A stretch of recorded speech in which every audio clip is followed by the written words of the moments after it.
Проблема с мусором в Казани после новогодних праздников так и не решена. Это улица Чайкова. Около каждого подъезда стоят полные контейнеры с мусором. Жильцы говорят, его не вывозят уже больше недели.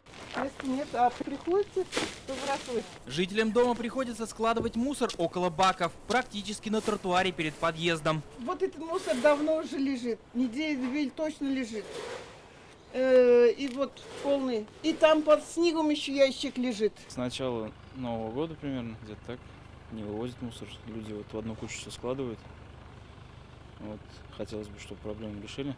А то и запах неприятный. Особенно, когда много выбросят, они могут бак освободить, мусор рядом оставить и больше уже не убирать. Похожая ситуация и на улице Дементьева. Мусорная куча привлекает бродячих собак, птиц и даже крыс. Мусор лежит с Нового года почти. Да? Его я не вижу машин, конечно, потому что окна в другую сторону, но машин я не видела. Я уже звонила в Дом правления, звонила в Открытую Казань.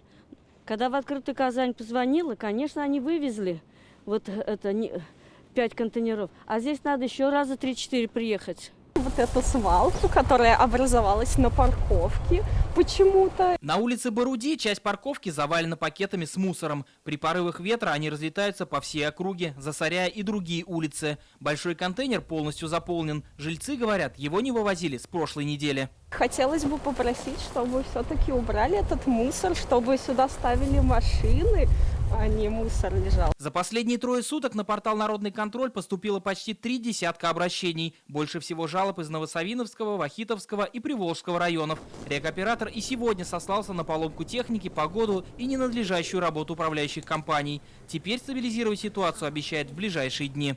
8-9 января ввиду неблагоприятных погодных условий поломки техники произошел сбой графика. Ситуация с вывозом коммунальных отходов с мест накопления ТКО западной зоны Татарстана стабилизируется в ближайшие дни. Мусорный коллапс продолжается в столице с новогодних каникул. Несмотря на многочисленную критику и жалобы казанцев, ситуация сильно не поменялась. Председатель Госкомитета по тарифам Александр Груничев на коллегии ведомства пригрозил рекоператору УК по ЖКХ административной ответственностью. Особенно критика от жителей поступает в адрес регионального оператора западной зоны УК по ЖКХ. Это происходит в последнее время, мы все в курсе этой проблемы. Начисление производится в отсутствие представления услуги, меняются графики вывоза при согласовании с органами местного самоуправления. Считаем, что пора принимать меры административного воздействия.